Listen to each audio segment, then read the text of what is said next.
खुलुमबाय आंनि मुलुगनां बड' निउस चेनेल साफ्रोमबो नायगिरि बिथांमोननिसिम गोजोन फुंबिलिनि बयनिसिमबो गाहाम हामलायनाय जासिहरनाय जाबाय। आसा खालामो नोंथांमोनहा गासै मोजाङै दं। बे समाव आं नोंथांमोननि सिगाङाव फुंबिलिनि मोननैसो खौरां लाना फैलायबाय। अन्नानै भिडिअखौ स्किप खालामाजासे जोबजासिम नायलांदो। दिनैनि फुंबिलिनि मोननैसो खौरांफोरा जाबाय। गिबि रादाबाव दं।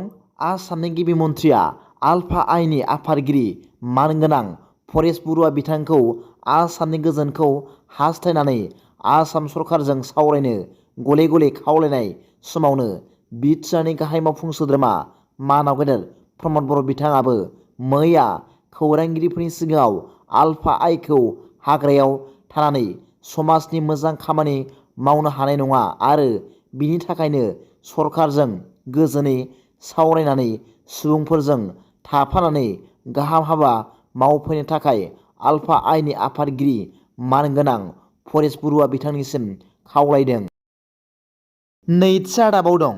साननैसोनि सिगां BTRनि मोनबा जिल्लायाव गं10 कलेजफोरा BTRनि 6.3 दफा बायदियै सरखारि हिसाबै गनायथि मोननायखौ लानानै मैया बे गं10 कलेजफोरनि गोरायुं बिथांमोनहा खौरांगिरि मेल लिंनानै बे गेदेरथार खामानिखौ जाफुंसार खालामना लाबोनो हानायनि थाखाय गोजोननाय गोसोजों BTRनि गाहाय मावफुं सोद्रोमा मानाव गेदेर प्रमद बर', आसामनि गिबि मन्थ्रि मानाव गेदेर डक्टर हिमन्त बिश्व शर्मा, केबिनेट मन्थ्रि मानाव गेदेर उर्खावगोरा ब्रह्म, एबसु मोनब्रै फेक्सननि NDB बिथांमोननिसिम साबायखर बावदों।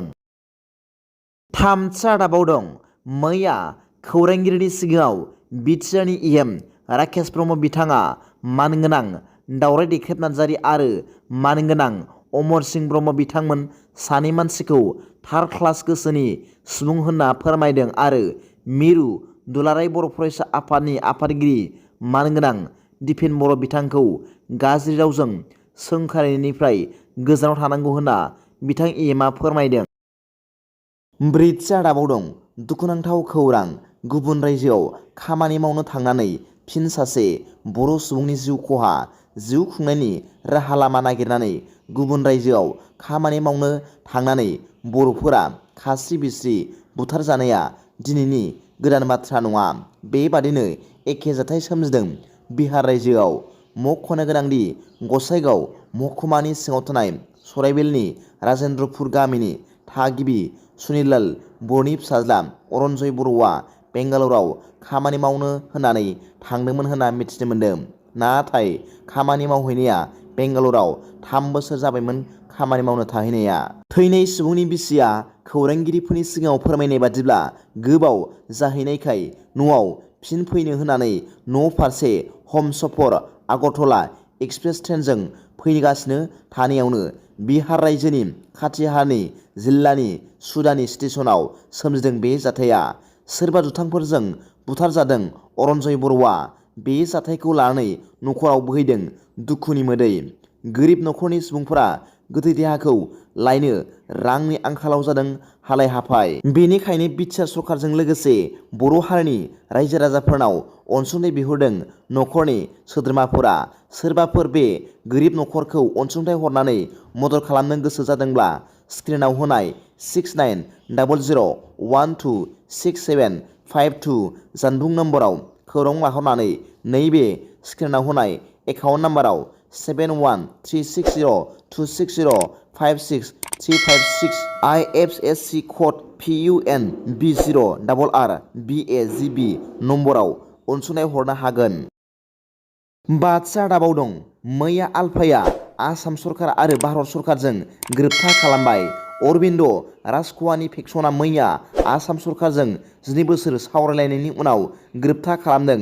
बे गोरोबथाखौ आलफानि आफादगिरि अरबिन्द राजख'वाया आसामनि गिबि मन्थ्रि मानाव गेदेर डक्टर हिमन्त बिश्व शर्मा आरो मिरुनि नखर मन्थ्रि मानाव गेदेर अमित शाह बिथांनि नुजाथिनायाव खालामदों।